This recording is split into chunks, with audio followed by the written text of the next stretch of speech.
है। फंक्शन क्या है? फंक्शन कोई भी एक रूल है जो क्या रिलेट करता है एक या एक से ज्यादा वेरिएबल को। Out of these variables one is dependent variable and others are independent variable. इन जो मैंने कहा कि दो वेरिएबल्स या उससे ज्यादा वेरिएबल्स के बीच में एक जो रूल है वो फंक्शन है। तो फंक्शन में जो दो वेरिएबल होंगे अगर, तो एक वेरिएबल होगा डिपेंडेंट वेरिएबल, एक वेरिएबल होगा इंडिपेंडेंट वेरिएबल। जैसे स्टूडेंट्स मैं कहूं कि y बराबर 2x प्लस 3 एक फंक्शन है, ठीक है ना।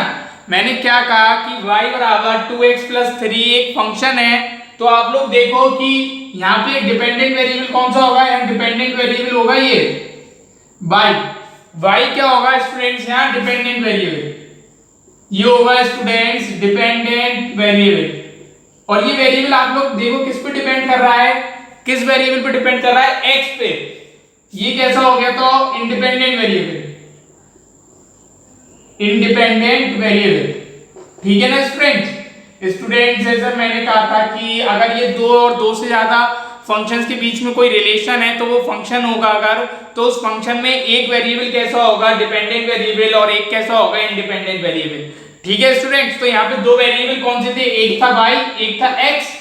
लेकिन आप लोग खुद देखो y वेरिएबल की वैल्यू x पे डिपेंड कर रही है, तो x क्या हो गया? इंडिपेंडेंट वेरिएबल, और y कैसा हो गया? Dependent variable. क्योंकि स्टूडेंट्स हम यहाँ x की कोई भी वैल्यू लेंगे और उस वैल्यू पे किसकी वैल्यू डिपेंड करेगी? y की वैल्यू, ठीक है स्टूडेंट्स। आगे बढ़ते हैं। तो आप लोगों ने बुक में देखा होगा कि फंक्शन को हम मैथमेटिकली कैसे लिखते हैं। अगर मैं बात करूं मैथमेटिकली लिखने की, तो फंक्शन को हम लोग ऐसे लिखते हैं students, y is equals to f of x, ठीक है स्टूडेंट्स। इसको हम लोग ऐसे लिखते हैं। फंक्शन को हम लोग कैसे रिप्रेजेंट करते हैं स्टूडेंट्स? हम लोग फंक्शन को ऐसे रिप्रेजेंट करते हैं, y equals to f of x. और इसको कैसे पढ़ा जाता है स्टूडेंट? इसको ऐसे पढ़ा जाता है, y is a function of x। ये जो चीज मैंने लिखी है ना, इसको हम लोग कैसे पढ़ते हैं? अगर हम फंक्शंस की बात कर रहे हैं तो इसको हम लोग ऐसे पढ़ते हैं, y is a function of x।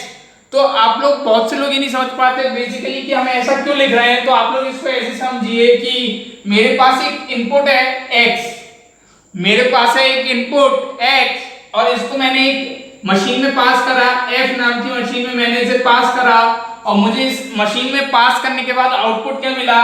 मेरे को आउटपुट मिला y, ठीक है ना। x क्या था? x हमारे पास है इनपुट, और मैंने उसको एक f नाम की मशीन में पास करा, तो मेरे को आउटपुट क्या मिला? मेरे को आउटपुट मिला y। तो आप लोग देखो इसको मैं कैसे लिख सकता हूं, y equals to f of x, यानी कि y is a function of x। यानी कि अगर मैं x को एक ही, ये जो फंक्शन होगा ना, ये फंक्शन क्या होगा? एक रिलेशन होगा, कोई ना कोई एक रूल होगा जो डिफाइन करेगा किसको? x और y को। x और y के बीच में एक कोई रूल होगा जो डिफाइन कर रहा होगा इन दोनों वेरिएबल को, इन दोनों वेरिएबल्स के बीच में क्या होगा? एक रिलेशन बता रहा होगा। तो आप लोग देखो y is a function of x, तो मैंने क्या करा है? एक इनपुट लिया x, इसको f नाम की मशीन में पास करा, और मेरे पास आउटपुट क्या आया? y। तो मैं इसको कैसे लिख सकता हूं? y is a function of x। तो आप लोग इसको ऐसे भी कह सकते हो कि x क्या था? x एक वेरिएबल था। इस वेरिएबल को अगर मुझे y के संग रिलेट करना था तो मैंने किसका यूज करा? एक फंक्शन का यूज करा, और इस फंक्शन का यूज करा तो मेरे पे एक रिलेशन मिला x और y के बीच में।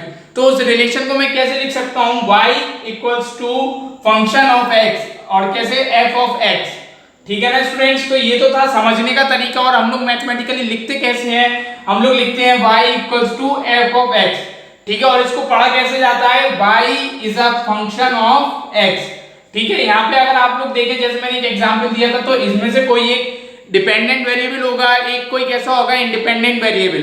तो जैसा कि आप लोग देखिए हम इनपुट दे रहे हैं x, तो यानी कि हम x को कुछ भी दे सकते हैं, तो x तो कैसा हो गया? Independent variable. और y, लेकिन y की वैल्यू किस पे डिपेंड कर रही है? y की वैल्यू डिपेंड कर रही है x पे, तो ये x कैसा, ये y कैसा हो गया? y हो गया डिपेंडेंट वेरिएबल।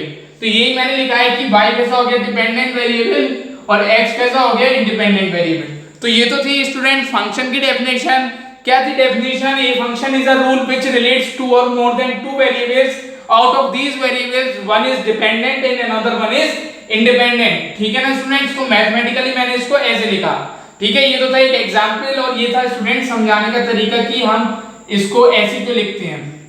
तो स्टूडेंट्स मैंने अभी आपको बताया था कि हम एक फंक्शन को जनरली अगर जहां पे x कैसा है इंडिपेंडेंट वेरिएबल है, y कैसा है डिपेंडेंट वेरिएबल है, तो उसको हम लोग कैसे लिख रहे थे, हम लोग ऐसे लिख रहे थे student y equals to f of x, और कैसे से पढ़ा जा रहा था y is a function of x।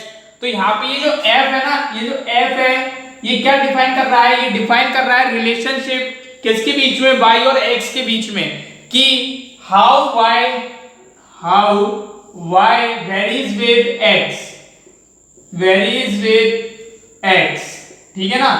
ये जो y वेरिएबल है ये x के संग कैसे वेरी कर रहा है ये हमें कौन बता रहा है, ये हमें बता रहा है ये f, ठीक है स्टूडेंट्स। तो अभी मैंने जो रिलेशन लिखा था y is a function of f(x), तो उसमें ये f क्या बता रहा था कि ये जो y है ये कैसे वेरी कर रहा है x के चेंज होने पे। तो यहाँ पे x कैसा था इंडिपेंडेंट वेरिएबल, y कैसा था डिपेंडेंट वेरिएबल। तो आगे बढ़ते हैं, अब आगे बढ़ेंगे फंक्शन में। तो in the function y equals to f of x there is a unique real value of y for each real value of x। क्या मतलब स्टूडेंट्स, कोई भी फंक्शन में अगर कोई फंक्शन ऐसा है y equals to f of x जहां पे y कैसा है डिपेंडेंट वेरिएबल, x कैसा है इंडिपेंडेंट वेरिएबल, तो ये फंक्शन कब होगा स्टूडेंट्स, जब y की there is a unique real value of y for each real value f, यानी कि हर x की वैल्यू के लिए y की जो वैल्यू होनी चाहिए वो कैसी होनी चाहिए, यूनिक होनी चाहिए स्टूडेंट्स, ठीक है। तो इसका मतलब क्या है, मैं इससे क्या कहना चाह रहा हूं, तो इसको मैं अभी आपको समझाता हूं कि जैसे मैंने माना कि मेरे पे कोई रिलेशन था और उस रिलेशन में क्या था, ये थी x की वैल्यू, ये थी स्टूडेंट्स y की वैल्यू, तो x की वैल्यू 1 2 3 लूं, ठीक है, और यहां ले लिया 3 4 5, ठीक है। तो अब मैं कहूं कि 1 की वैल्यू 3 थी, कि जब मैं x की वैल्यू 1 सब्स्टिट्यूट कर रहा हूं तो y की वैल्यू क्या आ रही है 3, और जब मैं 2 की वैल्यू सब्स्टिट्यूट कर रहा हूं, x की वैल्यू 2 सब्स्टिट्यूट कर रहा हूं स्टूडेंट्स, तो y की वैल्यू क्या आ रही है स्टूडेंट्स 4। मैंने क्या कहा स्टूडेंट्स कि मेरे पे एक फंक्शन था, उस फंक्शन के लिए मेरे पास दो वेरिएबल थे x और y उस फंक्शन में। तो उस फंक्शन में जब मैं x की वैल्यू 1 रख रहा था तो मेरे पास y की वैल्यू आ रही थी 3, और जब मैं x की वैल्यू 2 रख रहा था तो y की वैल्यू आ रही थी 4, और जब मैंने x की वैल्यू रखी और जब मैंने x की वैल्यू 3 दी तो मेरे पे कोई वैल्यू नहीं है। तो स्टूडेंट एक तरीके का तो ये है कि मेरे पास एक ही चीज थी, ठीक है। एक और मैं आपसे कहूं कि x और y, ये स्टूडेंट्स कोई एक रिलेशन था जिसमें ये सब हो रहा था, ठीक है। अब हमें नहीं पता कि वो रिलेशन में एक फंक्शन है या नहीं है, तो वो मैं अभी आपको बताऊंगा कि वो है या नहीं है। तो स्टूडेंट्स एक तो ये था, एक मेरे पास दूसरा केस क्या था, तो दूसरा केस था कि सेम वैल्यू थी 1 2 3, और यहां भी सेम लूं मैं अगर 4 5 6, तो क्या था कि 1 की वैल्यू के लिए 4 भी आ रही थी, 1 की वैल्यू के लिए 5 भी आ रही थी, 2 की वैल्यू के लिए 6 आ रहा था, और 3 की वैल्यू के लिए भी क्या आ रहा था 6। यानी कि स्टूडेंट्स यहाँ पे x की वैल्यू अगर मैंने 1 रखी तो मेरे पास y की वैल्यू क्या आ रही थी 4 और 5, ये दोनों किसके लिए आ रही थी, इस 1 की वैल्यू सब्स्टिट्यूट करने पे मुझे दो वैल्यू मिल रही थी 4 और 5। ऐसे मैंने स्टूडेंट्स 2 लिया, 2 के लिए मेरे पास वैल्यू क्या है 6, और अगर मैंने स्टूडेंट्स 3 लिया तो 3 के लिए क्या है मेरे पास 6, ठीक है स्टूडेंट्स। एक इस तरीके का था, एक और लेता हूं मैं स्टूडेंट्स कि 1 के लिए थी 3, ठीक है स्टूडेंट, 2 के लिए थी 4, 3 के लिए थी 5, ठीक है। एक ये था केस। एक केस क्या था कि अगर मैं 1 सब्स्टिट्यूट कर रहा हूं x की वैल्यू तो y की वैल्यू मिल रही है 3, x की वैल्यू 2 रख रहा हूं तो y की वैल्यू मिल रही है 4, x की वैल्यू 3 रख रहा हूं तो y की वैल्यू मिल रही है 5, ठीक है स्टूडेंट्स। एक और अगर मैं लूं, इसको मैं बाद में बताऊंगा, पहले इन तीनों को देखेंगे हम लोग कि एक मैंने x लिया, एक y लिया और सेम लिया मैंने, तो 1 के लिए आ रही थी 4, 2 के लिए आ रही थी 5, 3 के लिए भी क्या आ रही थी स्टूडेंट 5 आ रही थी वैल्यू, ठीक है स्टूडेंट्स। अब चलिए एक एक करके इन केस को डिस्कस करते हैं। तो देखिए इस फंक्शन के लिए जो मैंने कंडीशन लिखी है उसमें दो चीजें हैं, इसको मैं अगर दो पार्ट में ब्रेक करूं तो क्या है कि there is a unique real value. एक पार्ट क्या है कि एक तो यूनिक रियल वैल्यू होनी चाहिए किसकी, y की, किसके लिए, for each real value of x, for each real value of, एक तो ये चीज थी और दूसरी चीज है ये कि for each real value of x, यानी कि अगर मेरे पास कोई एक रिलेशन दिया है तो उस रिलेशन में x के लिए, x की हर वैल्यू के लिए क्या होगा, y की कोई ना कोई वैल्यू हो, यानी कि x की हर वैल्यू, ऑल वैल्यूज होनी चाहिए, यानी कि x की सभी वैल्यूज के लिए y की कोई ना कोई वैल्यूज होनी चाहिए। एक तो कंडीशन ये है स्टूडेंट्स। दूसरी कंडीशन, तो स्टूडेंट्स ये तो हो गई एक चीज कि हर वैल्यूज की x की होनी चाहिए। दूसरी चीज क्या है, unique real value of y की। यूनिक वैल्यू का क्या मतलब है स्टूडेंट्स? यूनिक वैल्यू का मतलब है कि जैसे मैं कहूं कि मैंने x की वैल्यू अगर ली है 1, तो x की वैल्यू 1 के लिए मेरे पास y की वैल्यू क्या आ रही है 2। ठीक है, ये एक एग्जांपल ले रहा हूं, इससे मतलब नहीं है। तो और अगर मैं x की वैल्यू 1 लूं, मतलब 1 के लिए y की वैल्यू आ रही है 2 और 1 के लिए क्या है, y की वैल्यू कितनी आ रही है 4, यानी कि x की 1 के लिए दो वैल्यू आ गई, इस 1 के लिए दो वैल्यूज आ गई 2 और 4, तो यूनिक तो नहीं है। Unique real value of y की जो वैल्यू होनी चाहिए वो एक x की वैल्यू के लिए यूनिक होनी चाहिए। ठीक है ना, कि 1 के लिए क्या है 2 हो या तो 4 हो, इसमें क्या है दोनों आ गई, तो ये नहीं होना चाहिए। तो क्या था, दो चीजें क्या हो गई स्टूडेंट्स, ये नहीं होना चाहिए। तो दो चीजें क्या थी कि एक तो सभी वैल्यू हो x की क्या है, सब वैल्यूज के लिए y की कोई ना कोई एक वैल्यू होनी चाहिए। ठीक है, और जो x की अगर वैल्यू, जो y की जो वैल्यू है किसी एक x की वैल्यू के लिए, तो वो कैसी होनी चाहिए, यूनिक। ठीक है, यूनिक मैंने आपको बता दिया कि जैसे 1 लिया था तो 1 के लिए दो ना हो कि 2 भी है 4 भी है, y की वैल्यू ये नहीं होना चाहिए। ठीक है, यूनिक होनी चाहिए। तो चलिए एक एक करके देखते हैं कि हमारे पास इनमें से कौन सा फंक्शन हो सकता है। तो अगर आप लोग देखें यहाँ पे x की 1 के लिए क्या है 3, x की वैल्यू 2 के लिए y की वैल्यू कितनी है 4, लेकिन आप लोग देखिए 3 के लिए तो कुछ है ही नहीं। और मैंने दो चीजें क्या बताई थी, दो चीजें मैंने बताई थी कि एक तो सभी वैल्यू x की होनी चाहिए जिसके लिए y की कोई ना कोई वैल्यू हो। यहाँ पे आप लोग देखिए 3 के लिए तो कोई वैल्यू है ही नहीं y की, तो ये तो फंक्शन नहीं हो सकता। ठीक है स्टूडेंट्स, अब लोग यहाँ देखें, यहाँ पे x की सभी वैल्यू है। ठीक है, यहाँ तो पहली कंडीशन ही फेल हो गई। अब दूसरे में देखें तो x की सभी वैल्यूज के लिए y की कोई ना कोई वैल्यू है, तो ये फंक्शन हो सकता है कि ये हो फंक्शन हो। ठीक है, इसमें देखिए, इसमें भी x की सभी वैल्यू के लिए y की कोई ना कोई वैल्यू है, तो ये भी फंक्शन हो सकता है। ठीक है, यहाँ पे भी देखिए x की सभी वैल्यू के लिए y की कोई ना कोई एक वैल्यू है कि 1 के लिए 4 है, 2 के लिए 5 है, 3 के लिए भी 5 है। ठीक है, तो ये भी एक फंक्शन हो सकता है। ये फंक्शन नहीं हो सकता क्योंकि इसने पहली कंडीशन को ही सेटिस्फाई नहीं करा कि x की सभी वैल्यू के लिए y की कोई ना कोई वैल्यू होनी चाहिए। इसमें 3 के लिए तो कोई वैल्यू थी नहीं। ठीक है स्टूडेंट्स, तो ये तो फंक्शन नहीं है, ये तो हमें पता चल गया। ये सब हो सकते हैं क्योंकि ये सब लोग पहली कंडीशन तो सेटिस्फाई कर रहे हैं।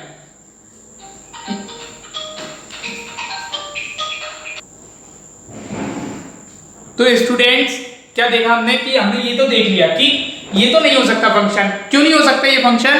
क्योंकि इनने पहली कंडीशन तो सेटिस्फाई नहीं करी कि x की सभी वैल्यू के लिए y की कोई ना कोई वैल्यूज होनी चाहिए। यहाँ पे 3 के लिए y में देखो कोई वैल्यू है ही नहीं, तो ये तो फंक्शन हो नहीं सकता। ये तीन हो सकते हैं क्योंकि ये तीन जो है वो पहली कंडीशन तो सेटिस्फाई कर रहे हैं।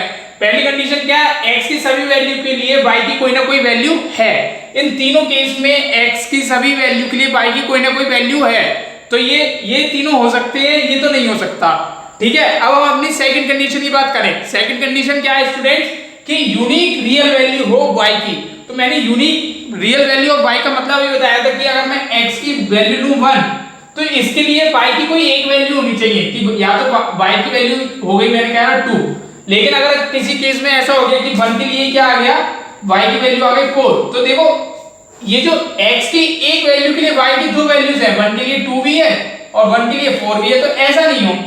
एक वैल्यू होनी चाहिए y की, किसके लिए, इस एक x की वैल्यू के लिए। जैसे x की वैल्यू अगर 1 थी तो इन दोनों में से कोई एक होती तो ठीक था। अगर मैं कहूं x की वैल्यू 1 के लिए कितनी है, y की वैल्यू 2, तो ये तो सही है, ठीक है, यूनिक वैल्यू है। लेकिन और कोई नहीं होनी चाहिए y की वैल्यू इस वैल्यू के लिए। ठीक है, तो अब इसको देखते हैं कि यूनिक वैल्यू किसमें है। तो अब आप लोग देखो कि 1 के लिए 4 है, 1 के लिए 5 भी है, तो मैंने अभी कहा था तो ये यूनिक तो हुई नहीं। x की 1 वैल्यू के लिए y की तो दो वैल्यूज आ गई, तो ये तो यूनिक तो हुई नहीं, तो ये तो फंक्शन नहीं है। ठीक है, अब आगे बढ़ते हैं। इसने पहली कंडीशन तो सेटिस्फाई करी थी, लेकिन दूसरी कंडीशन क्या थी कि यूनिक वैल्यू होनी चाहिए y की, तो ये तो यहाँ पे नहीं है, तो ये तो हम कह देंगे कि ये तो नहीं है फंक्शन। आगे बढ़ते हैं।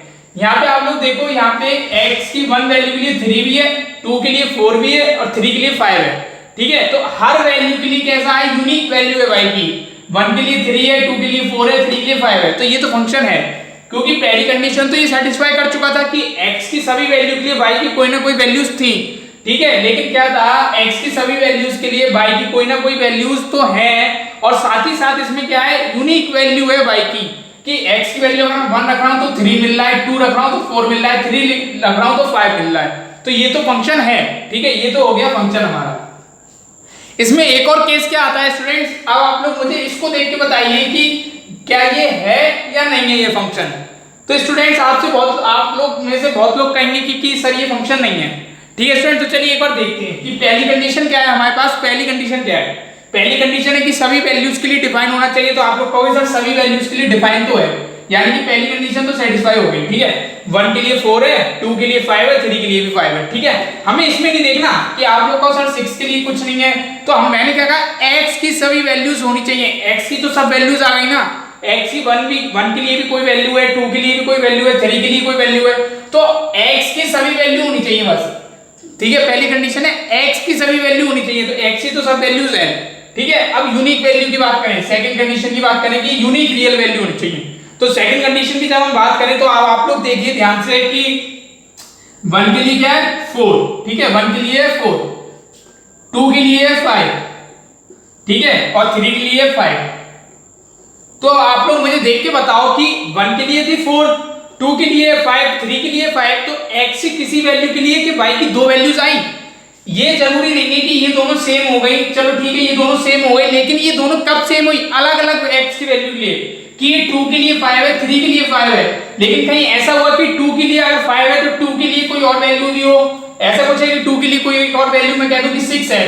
ऐसा तो नहीं है ना, 2 के लिए 5 है तो 5 ही है, 1 के लिए 4 है तो 4 ही है, 3 के लिए 5 है तो 5 है, ये दोनों सेम हो गई, इससे मतलब नहीं है, लेकिन ये सेम कब हुई है, अलग अलग वैल्यूज के लिए, x की अलग अलग वैल्यूज के लिए, ये 2 के लिए 5 है और ये 5 3 के लिए, तो ये अलग अलग वैल्यूज के लिए सेम हुई है, तो ये फंक्शन है क्योंकि यूनिक वैल्यू है। यूनिक वैल्यू मैंने क्या कहा था, 1 के लिए 1 है, इस x की वैल्यू के लिए एक ही तो वैल्यू है, और इस x की वैल्यू के लिए भी एक ही वैल्यू है, अगर मैं यहाँ होता कि 6 से भी होता ये, तो ये नहीं होती यूनिक वैल्यू, लेकिन यहाँ पे क्या है, ये 5 ही तो है बस, ठीक है ना, और ये अलग वेरिएबल है, ये अलग वैल्यू है, मतलब वेरिएबल तो x है लेकिन अलग वैल्यू है उस वेरिएबल की, यानी कि 3 के लिए क्या है 5, यानी कि ये यूनिक है, तो ये भी क्या है स्टूडेंट्स, ये फंक्शन है, ठीक है ना।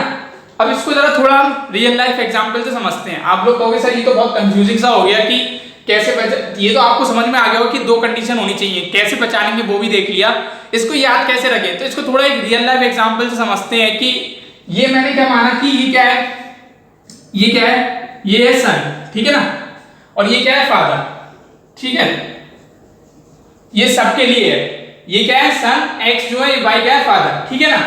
अब आप लोग देखो, ठीक है, अब आप लोग ध्यान से देखना, ठीक है, तो देखो इसमें क्या था कि इसके ये कोई एक सन है, उसके लिए कोई ना कोई एक फादर है, ठीक है, इसके लिए भी कोई ना कोई एक फादर था, क्या ऐसा हो सकता है कि कोई एक सन हो उसके लिए फादर ना हो, ऐसा तो हो ही नहीं सकता ना, कोई फादर तो होगा ही होगा स्टूडेंट्स, तभी तो सन होगा, तो ठीक है, ये तो इसलिए हो ही नहीं सकता।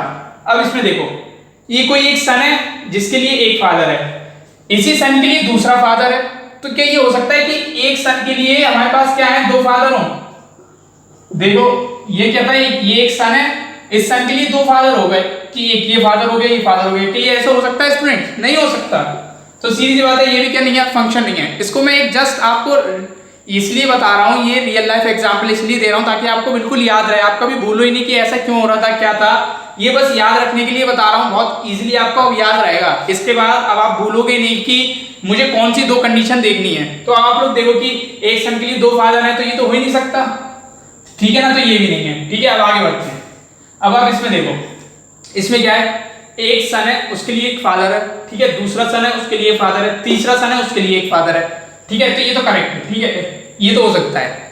अब इस केस को देख लो, इस केस को देख लो, अब इस केस को देखने के बाद सब क्लियर हो जाएगा।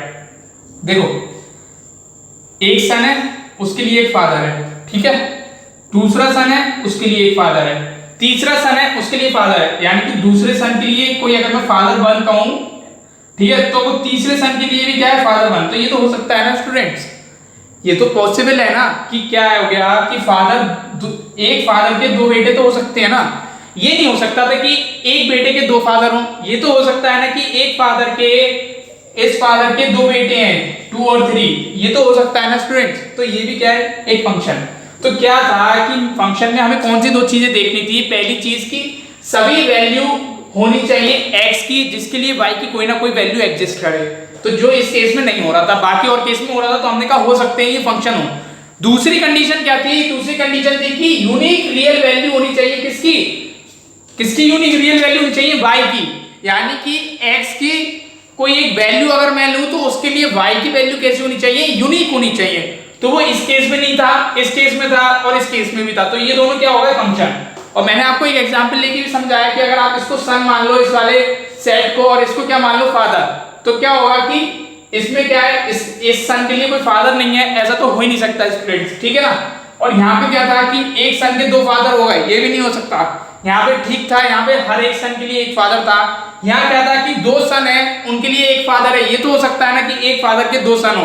ये नहीं हो सकता था कि एक सन के दो फादर हो, ठीक है। तो ये तो था स्टूडेंट्स की फंक्शन को हम बेसिकली दो कंडीशंस कौन सी है, तो मैंने ये कहा था कि in the function y equals to fx there is a unique real value of y for each real value of x। तो इसको मैंने स्टूडेंट्स ये था, इसका मतलब कि दो कंडीशन होनी चाहिए कि हर वैल्यू हो x की, और क्या हो दूसरी चीज, यूनिक वैल्यू हो y की। किसके लिए, हर एक वैल्यू के लिए, x की हर एक वैल्यू के लिए y की वैल्यू कैसी होनी चाहिए, यूनिक होनी चाहिए, ठीक है स्टूडेंट्स। अब हम आगे बढ़ते हैं।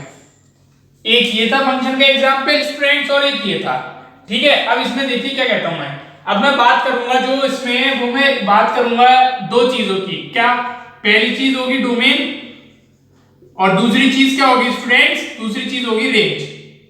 सेकंड चीज क्या होगी स्टूडेंट्स, रेंज, ठीक है। अब मैं दो चीजों की बात करूंगा, पहली चीज है डोमेन, दूसरी चीज है रेंज, ठीक है। तो अभी आप लोगों ने जो देखा कि इंडिपेंडेंट वेरिएबल की जो वैल्यूज हैं, ये जो इंडिपेंडेंट वेरिएबल की जितनी भी वैल्यूज है जिनके लिए y की कोई ना कोई एक यूनिक वैल्यू है, तो ये जो इंडिपेंडेंट वेरिएबल की जो भी वैल्यूज है ना, ये क्या कहलाएंगी, डोमेन। ये जो इंडिपेंडेंट वेरिएबल की जो भी वैल्यूज हैं ये क्या कहलाएंगी, डोमेन, ठीक है। और ये जो इंडिपेंडेंट वेरिएबल की जो भी वैल्यूज है ना, ये जो इंडिपेंडेंट वेरिएबल की जो भी वैल्यूज है ये क्या कहलाएंगी, रेंज। ये जो डिपेंडेंट वेरिएबल की जो भी वैल्यूज है ये कहलाएंगी रेंज, ठीक है। यहां लिख देते हैं इसको, ये क्या कहलाएंगे स्टूडेंट्स, रेंज, ठीक है। तो दो चीजें हैं क्या, ये जो भी वैल्यूज होंगी, all values of independent variable क्या कहलाएंगी, डोमेन। क्या कहलाएंगी स्टूडेंट्स, डोमेन, ठीक है। रेंज क्या कहलाएगी, all values of independent variable, all values of dependent variable. Independent variable के लिए क्या है, डोमेन। तो all values of independent variable क्या कहलाएंगी, डोमेन। और all values of dependent variable,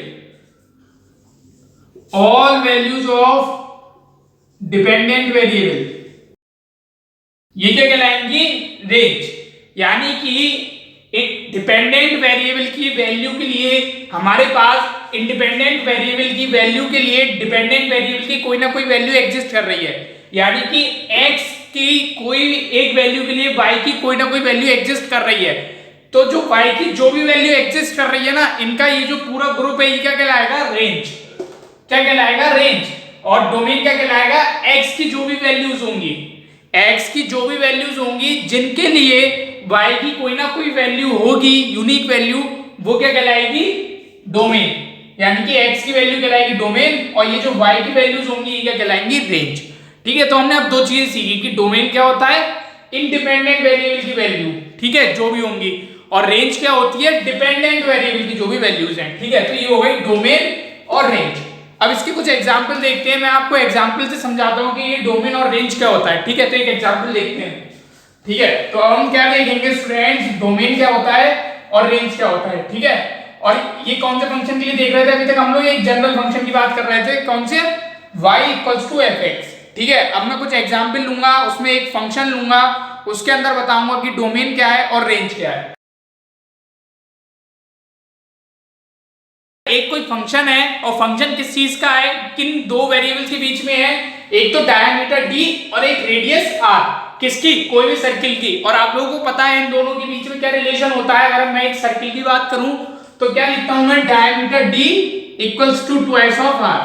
तो स्टूडेंट्स ये मेरे पास एक क्या गिवन है, एक क्या है, फंक्शन गिवन है। ये क्या है स्टूडेंट्स, एक फंक्शन गिवन है मुझे, ठीक है। और दो वेरिएबल कौन से हैं इनमें, एक तो है d वेरिएबल, एक है r वेरिएबल।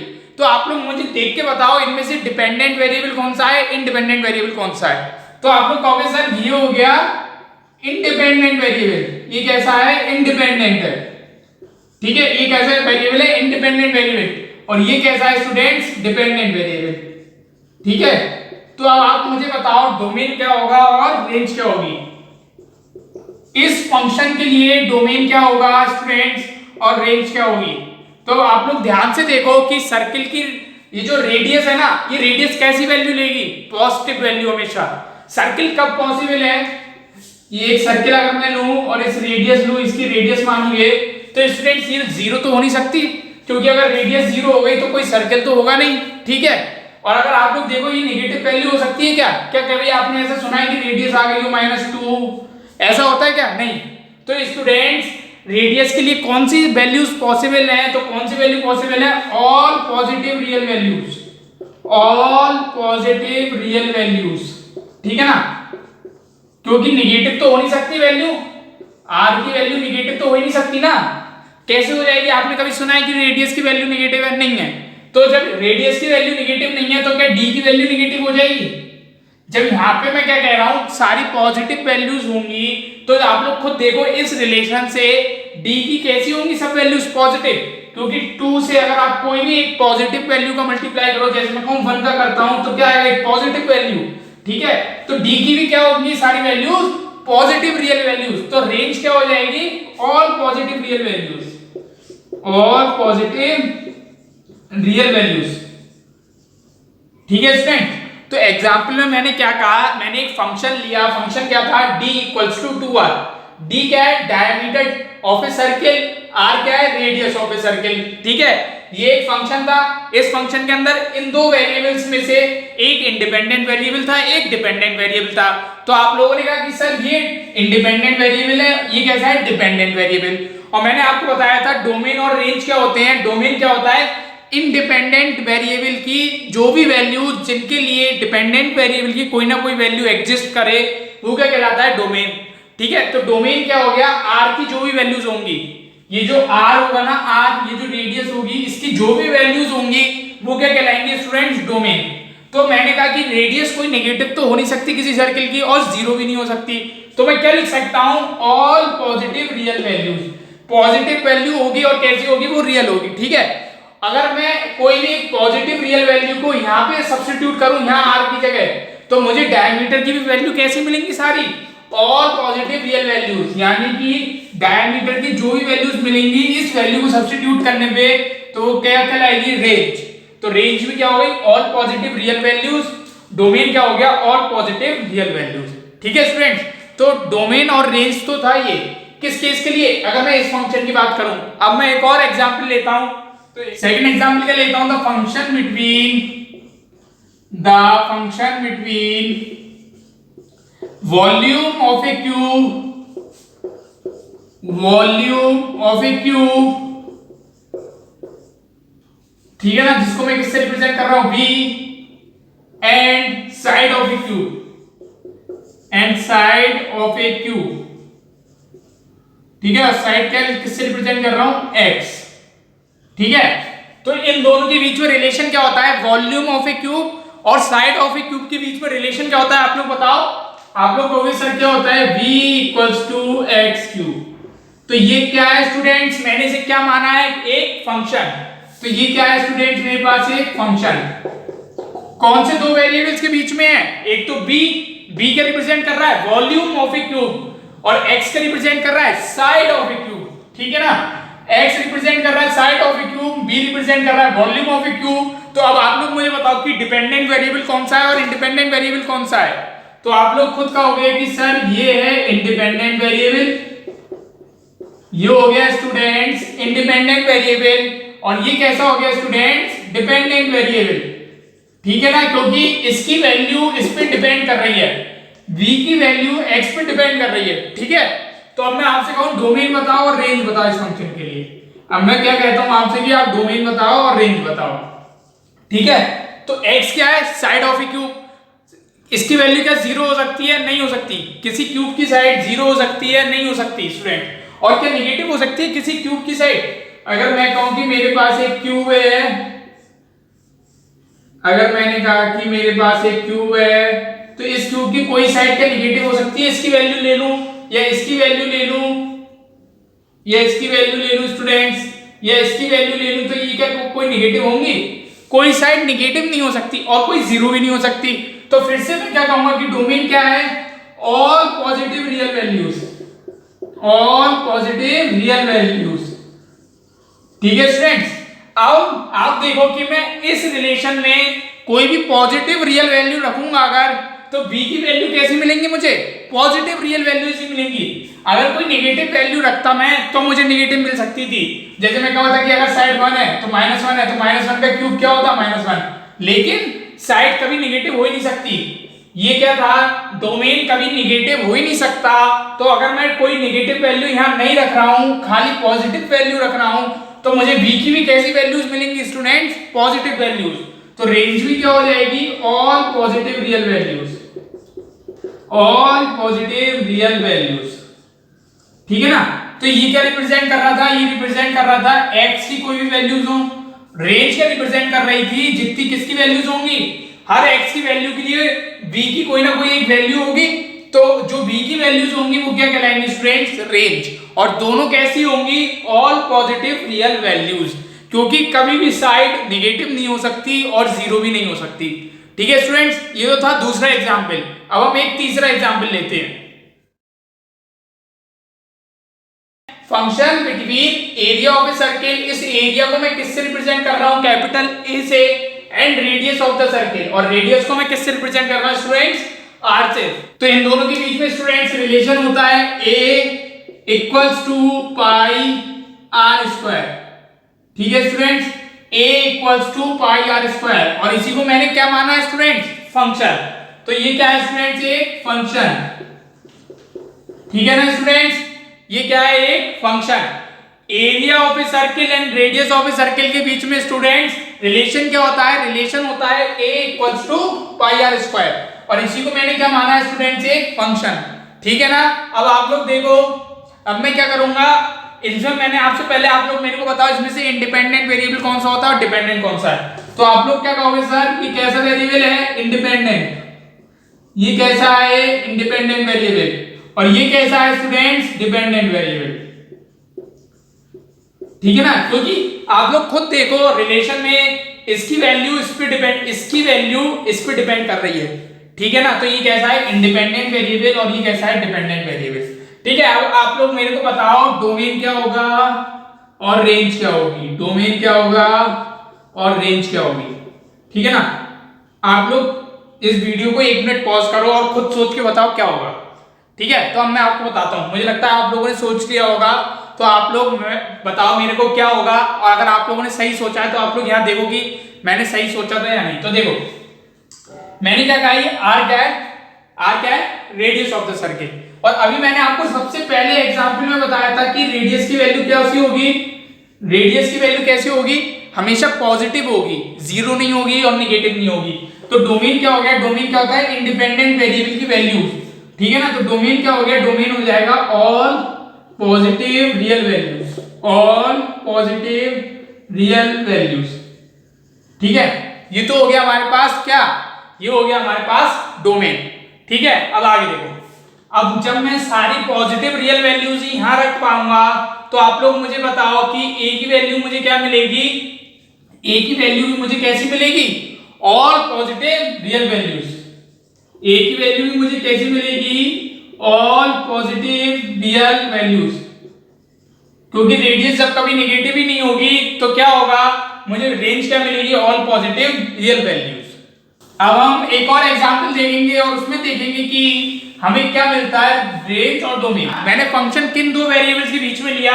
एक तो y के बीच में लिया और एक x के बीच में लिया। और फंक्शन क्या है? ये स्टूडेंट और मैं अगर आपसे कहूं कि यहाँ पे x कैसा है, x है students independent variable, independent variable, और मैं आपसे कहूं y कैसा है स्टूडेंट्स डिपेंडेंट वेरिएबल। ठीक है ना स्टूडेंट्स? तो अब आप लोग मुझे बताओ कि डोमेन क्या होगा और रेंज क्या होगी। क्या होगा, मैं क्या पूछ रहा हूं आपसे कि डोमेन क्या होगा और रेंज क्या होगी। तो अब आप लोग मुझे बताओ, क्या मैं x की कोई वैल्यूज नहीं ले सकता? अब आप लोग देखो, मैं x की चाहे तो नेगेटिव वैल्यू भी ले लूंगा, कोई -1 ले ली, -2 ले ली, एंड सो ऑन, कोई भी ले सकता हूं। मैं पॉजिटिव भी ले सकता हूं कोई ना कोई वैल्यू, ठीक है ना, 1 ले ली, 2 ले ली, और मैं 0 भी ले सकता हूं, ठीक है ना। मैं कुछ भी ले सकता हूं, -1 -2 1 2, पॉजिटिव भी ले सकता हूं, नेगेटिव भी ले सकता हूं, 0 भी ले सकता हूं, ठीक है स्टूडेंट। तो डोमेन क्या होगा, डोमेन क्या होगा, मैंने x की वैल्यू चेक कर रहा हूं, ठीक है ना। तो डोमेन क्या हो गया, all real values, all real values. क्योंकि स्टूडेंट्स मैं अब दोनों चीजें ले सकता हूं, मैं पॉजिटिव भी ले सकता हूं, मैं नेगेटिव भी ले सकता हूं, मैं पॉजिटिव भी ले सकता हूं, नेगेटिव भी ले सकता हूं, 0 भी ले सकता हूं। तो डोमेन क्या हो गया, ऑल रियल वैल्यूज। कि किसकी वैल्यूज को मैं देख रहा था, x की वैल्यूज को, तो ये हो गया डोमेन। अब आप लोग मुझे बताओ कि रेंज क्या होगी। ठीक है, बहुत से बच्चों ने सोचा होगा रेंज भी क्या हो गई, ऑल रियल वैल्यूज। नहीं स्टूडेंट्स, अब आप लोग देखो, जब आप नेगेटिव वैल्यू यहां सब्स्टिट्यूट करोगे, जैसे मैंने सपोज मान लिया x की वैल्यू -1 ली, ठीक है ना। तो अब आप यहां जब सब्स्टिट्यूट करोगे तो y की वैल्यू कितनी हो जाएगी, -1 का स्क्वायर 1। यानी कि आप कोई भी नेगेटिव वैल्यू रखोगे जब x की, तो y की कैसी वैल्यू मिल रही है, पॉजिटिव। ये कैसी थी, नेगेटिव, ये थी नेगेटिव। लेकिन जब मैं इसमें सब्स्टिट्यूट कर रहा हूं तो स्क्वायर हो जा रहा है, और स्क्वायर किसी भी नंबर का कैसा होता है, हमेशा पॉजिटिव। तो मुझे यहां क्या मिलेंगी, यहां क्या मिलेगी मुझे value, all positive real values, all positive real values, ठीक है ना। और आप क्या कह सकते हो इसको, मैं ऑल पॉजिटिव रियल वैल्यूज, इसमें स्टूडेंट्स इंक्लूडिंग 0 भी होगा, ठीक है ना, इंक्लूडिंग 0, ठीक है ना। पॉजिटिव तो होंगे रियल वैल्यूज, और स्टूडेंट्स आप 0 भी रख सकते हो, x की वैल्यू 0 रखोगे तो y की वैल्यू क्या मिलेगी स्टूडेंट्स, 0, ठीक है ना। तो आप लोग इसे क्या लिख सकते हो, all positive real values including 0, ठीक है स्टूडेंट्स। तो हमने क्या देखा कि डोमेन क्या मिला हमें, डोमेन तो मिला ऑल रियल वैल्यूज, लेकिन हमें रेंज क्या मिली, all positive real values including 0। तो स्टूडेंट्स ऐसा भी हो सकता है कि जहां पे डोमेन अलग हो और रेंज भी अलग हो, ठीक है ना स्टूडेंट्स। तो अब मुझे लगता है आप लोगों को डोमेन और रेंज समझ में आ गया होगा। हमने 4 एग्जाम्पल लिए, मैंने आपको 4 एग्जाम्पल में बताया कि डोमेन कैसे निकालते हैं, रेंज कैसे निकालते हैं। तो स्टूडेंट्स ये तो लास्ट एग्जाम्पल था कि the function between y and x is y equals to x square where y is dependent variable, x is independent variable. तो मैंने आपसे पूछा था कि डोमेन बताओ और रेंज बताओ। तो इस केस में डोमेन क्या आया, डोमेन आया ऑल रियल वैल्यूज, और रेंज क्या आई, all positive real values including 0। तो स्टूडेंट्स अब आगे बढ़ते हैं और फंक्शन का कोई एक एग्जांपल मैं आपको कराता हूं कि कोई अगर फंक्शन गिवन है तो उसके लिए डिफरेंट वैल्यूज कैसे फाइंड करी जाती हैं। If f of x equals to -2x plus 7, ठीक है ना, फंक्शन ऑफ x क्या दिया हुआ है, -2x plus 7, and g of x equals to x square minus 5x plus 6, then find f of 3, f of -4, g of 2, g of -1। ठीक है students, इसका हम लोग सॉल्यूशन देखते हैं। तो देखो आप लोग, ये क्या लिखा है, f of x। अब आप लोग इसको देखो, यहाँ क्या लिखा है, f of 3, यानी कि ये कब मिलेगा मुझे, जब मैं x की जगह 3 सब्स्टिट्यूट करूंगा, किसमें, इन f of x। मैं ये जो f of x जो मुझे गिवन है ना, इसमें जब मैं x की वैल्यू 3 सब्स्टिट्यूट करूंगा तब मुझे क्या मिलेगा, f of 3। ऐसे स्टूडेंट -4 कब मिलेगा, जब मैं x की जगह क्या सब्स्टिट्यूट करूंगा, -4, ठीक है। अब मुझे g of 2 कब मिलेगा, जब मैं x इक्वल्स टू 2 सब्स्टिट्यूट किसमें करूंगा, इन g of x, ठीक है।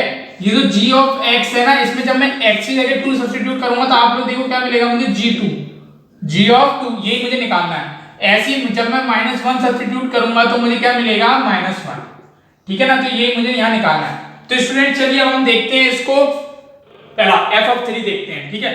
तो यहाँ पे हमें किसकी जरूरत है, f of x की। तो f of x कितना गिवन है students, -2x plus 7। f of x कितना गिवन है स्टूडेंट्स, -2x plus 7, यहाँ लिख लिया, ठीक है स्टूडेंट्स। अब मुझे क्या निकालना है, f of 3। ठीक है, तो मैंने क्या कहा था f ऑफ 3 कब मिलेगा, जब इस x की जगह मैं क्या सब्स्टिट्यूट करूंगा, x इक्वल्स टू 3। तो देखो यहाँ मैं x की जगह 3 सब्स्टिट्यूट करता हूं, -2 इंटू 3 प्लस 7, ठीक है ना। x की जगह मैंने क्या सब्स्टिट्यूट कर दिया स्टूडेंट्स, 3 और क्या प्लस 7। तो आप लोग देखो ये क्या मिला मुझे स्टूडेंट्स, -6 प्लस 7। इसको जब आप सॉल्व करोगे तो क्या मिला स्टूडेंट्स, 1। यानी कि मेरे पास ये किसकी वैल्यू आ गई, f ऑफ 3। ये किसकी वैल्यू है स्टूडेंट्स, f ऑफ 3। और देखिए स्टूडेंट्स यही मुझे निकालनी थी, ये देखिए ये ही मुझे यहाँ निकालनी थी। तो देखो क्या आंसर आ गया, f ऑफ 3 इक्वल्स टू 1। ठीक है स्टूडेंट, तो सिंपल है, इसमें कुछ नहीं करना, बस फंक्शन गिवन है, हमसे जो पूछा गया है हम x की जगह वो सब्स्टिट्यूट कर देंगे और उसको सॉल्व करेंगे तो हमारे पास आंसर आ जाएगा। अगला देखते हैं, अगला क्या है, हमें f ऑफ -4 निकालना है। f ऑफ x कितना है स्टूडेंट, f ऑफ x है -2x प्लस 7। क्या निकालना है, f ऑफ -4। तो x की जगह मैं क्या सब्स्टिट्यूट करूंगा स्टूडेंट, -4। तो देखो -2 ब्रैकेट में -4 प्लस 7। x की जगह मैंने क्या सब्स्टिट्यूट कर दिया स्टूडेंट्स, -4। x की जगह मैंने किसकी वैल्यू रख दी, -4 की। आगे देखो -2 इंटू -4 8 प्लस का प्लस 7, ये कितना हो गया स्टूडेंट, 50। तो ये किसकी वैल्यू आ गई स्टूडेंट, की वैल्यू आ गई मेरे पास f ऑफ -4।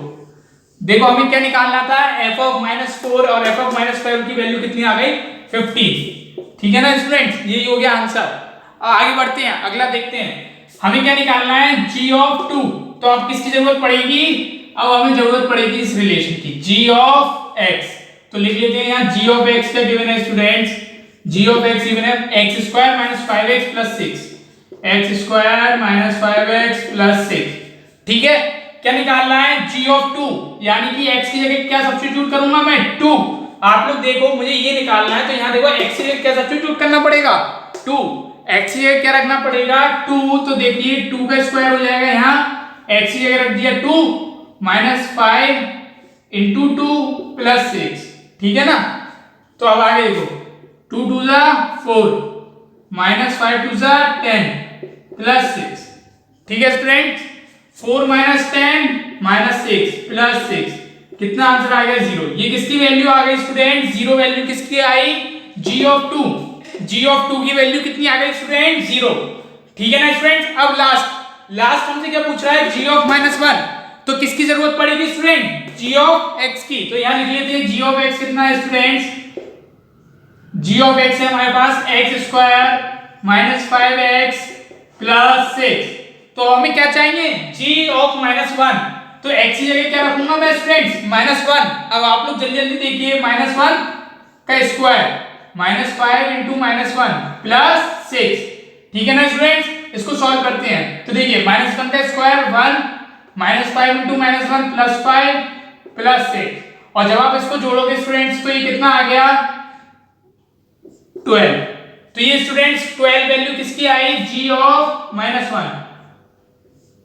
तो देखिए स्टूडेंट्स g ऑफ -1 की वैल्यू कितनी आ गई, 12, और ये हमसे पूछी गई थी।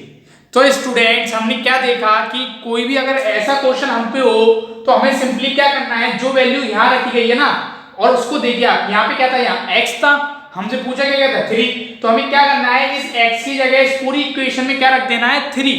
तो मैंने क्या रखा, x की जगह पूरी इक्वेशन में रख दिया 3, तो मेरे पे क्या आ गया, f ऑफ 3। ऐसे स्टूडेंट्स यहाँ क्या पूछा गया था, -4, f ऑफ -4। तो f ऑफ x की जगह मुझे यहाँ पे x की जगह क्या रखना था, -4। देखिए स्टूडेंट यहाँ पे स्टूडेंट दूसरा फंक्शन था g ऑफ x की बात करी गई थी, तो हमने क्या लिया, g ऑफ x लिया यहाँ से, और हमने x की जगह क्या सब्स्टिट्यूट कर दिया, 2। ऐसी स्टूडेंट g ऑफ x लिखा हमने, और x की जगह क्या सब्स्टिट्यूट कर दिया स्टूडेंट्स, -1। तो स्टूडेंट्स अभी तक हमने क्या देखा है, डोमेन देख लिया, रेंज देख लिया, और इस टाइप के क्वेश्चंस को देख लिया कि कैसे सॉल्व करते हैं। तो सबसे पहले हमें क्या निकालना है, f ऑफ 4। f ऑफ 4 के लिए हमें किसकी जरूरत पड़ेगी स्टूडेंट्स, fx की। तो यहाँ पे मैं सॉल्यूशन को यहाँ लिख देता हूँ। तो स्टूडेंट जब आप लोग देखिएगा, हम सबसे पहले क्या लिखेंगे, f ऑफ x कितना है स्टूडेंट्स, 2x प्लस 3। ठीक है स्टूडेंट्स, हमें क्या निकालना है, हमें निकालना है f ऑफ 4, यानी कि x की जगह हम क्या सब्स्टिट्यूट करेंगे, 4। तो ये देखिए f ऑफ 4 2 into 4 plus 3, तो ये कितना हो गया 8 plus 3, तो ये कितना हो गया स्टूडेंट्स 11, कितना हो गया स्टूडेंट्स 11, और ये किसकी वैल्यू है स्टूडेंट्स f of 4 की। तो स्टूडेंट्स हमें f of 4 निकालना था, तो हमने कैसे निकाला, f of x हमें गिवन था, हमने लिख लिया, x से क्या सब्स्टिट्यूट कर दिया 4 पूरी इक्वेशन में, तो स्टूडेंट्स क्या आ गया f of 4 की वैल्यू कितनी आ गई 11। अगला देखते हैं, अगला क्या है f of -3, किसकी जरूरत पड़ेगी fx की, fx कितना है स्टूडेंट्स 2x plus 3, ठीक है ना। अब क्या निकालना है -3 निकालना है f of -3, x की क्या सब्स्टिट्यूट करेंगे -3, तो देखिए स्टूडेंट्स f of -3 कितना आएगा +3, ये कितना हो गया -3 into 2 -6 +3, तो ये स्टूडेंट्स कितना हो गया -3, तो ये किसकी वैल्यू आ गई स्टूडेंट्स f of -3। देखा स्टूडेंट्स आप लोगों ने, तो इस टाइप के क्वेश्चंस देखिए कितने सिंपल होते हैं, हमें कुछ नहीं करना, मुझे निकालना था f of -3, मैंने क्या चाहिए f of x लिख लिया, x की क्या सब्स्टिट्यूट कर दिया -3, x की जगह हम लोगों ने स्टूडेंट्स क्या सब्स्टिट्यूट करा -3, तो मुझे क्या मिल गया स्टूडेंट्स f of -3। अगला देखते हैं स्टूडेंट्स, हमें क्या निकालना है g of 2, तो हमें क्या देखेंगे g of x, g of x कितना है स्टूडेंट्स -x² + 1, ठीक है ना। तो अब मुझे क्या निकालना है g of 2, तो मैं x की जगह क्या सब्स्टिट्यूट करूंगा, g की x की जगह क्या सब्स्टिट्यूट करूंगा 2, तो ये देखिए क्या हो गया -2² + 1, ये कितना हो गया 4 + 1, ये हो गया स्टूडेंट्स 5। तो ये देखिए स्टूडेंट्स g of 2 की वैल्यू आ गई है, कितनी है स्टूडेंट्स 5। तो मुझे कुछ नहीं करना, gx मुझे लिखा था तो मैंने यहाँ लिख लिया, x की जगह क्या सब्स्टिट्यूट कर दिया 2, तो क्या मिल गया मुझे g of 2, ठीक है ना। अगला देखते हैं, मुझे क्या निकालना है g of a, ठीक है ना। तो g of x कितना है, g of x students -x² + 1, मुझे क्या निकालना है g of a, तो x से क्या सब्स्टिट्यूट करूंगा a, ठीक है ना। तो ये कितना हो गया ये स्टूडेंट्स माइनस बाहर आएगा, क्योंकि देखिए ये माइनस क्या है बाहर है, ये देखिए स्टूडेंट यहाँ पे मिस्टेक मत करिएगा, जैसे मुझसे हो गई जल्दी जल्दी में, तो आप लोग ध्यान रखिएगा कि क्या करना है। ये देखिए माइनस बाहर था, ठीक है ना, x की जगह हमें 2 रखना है, तो ये कितना हो गया 2 का स्क्वायर + 1, तो ये कितना आएगा -4 + 1, तो ये कितना होगा स्टूडेंट्स -3। तो स्टूडेंट जल्दी जल्दी में ये गलती मत करिएगा, आप लोग ध्यान से देखिए, ये माइनस जो है ये बाहर है, स्क्वायर के ये बाहर है, तो मैंने को माइनस कहाँ रखना है बाहर, हमें x की जगह क्या सब्स्टिट्यूट करना है 2, तो मैंने क्या करा माइनस बाहर रखूंगा और 2 का स्क्वायर + 1, तो ये कितना हो गया -4 + 1, ये कितना हो गया स्टूडेंट्स -3। तो यानी कि अगर मुझे g of 2 निकालना था तो मैंने सबसे पहले क्या करा, g of x मैंने उतार लिया यहाँ, x की जगह क्या सब्स्टिट्यूट कर दिया 2, तो माइनस क्या था बाहर है, तो माइनस जब बाहर है तो माइनस कहाँ आएगा बाहर, x की जगह हमें 2 रखना है स्टूडेंट, ध्यान रखिएगा। तो ऐसे स्टूडेंट्स यहाँ क्या है माइनस बाहर आएगा, x की जगह हमने क्या रखा a, तो ये क्या हो गया a² + 1, तो ये कितना आ गया -a² + 1, तो ये आंसर किसका हो गया स्टूडेंट्स g of a का। तो स्टूडेंट्स आप लोग देखिए इस टाइप के क्वेश्चंस कितने सिंपल होते हैं, हमें कुछ नहीं करना, हमें फंक्शन गिवन है f of x और g of x, हमें कुछ नहीं करना है, x की जगह बस वैल्यू सब्स्टिट्यूट करनी है इनमें, और x की जगह जब हम वैल्यू सब्स्टिट्यूट करेंगे तो हमें अपना रिक्वायर्ड आंसर मिल जाएगा।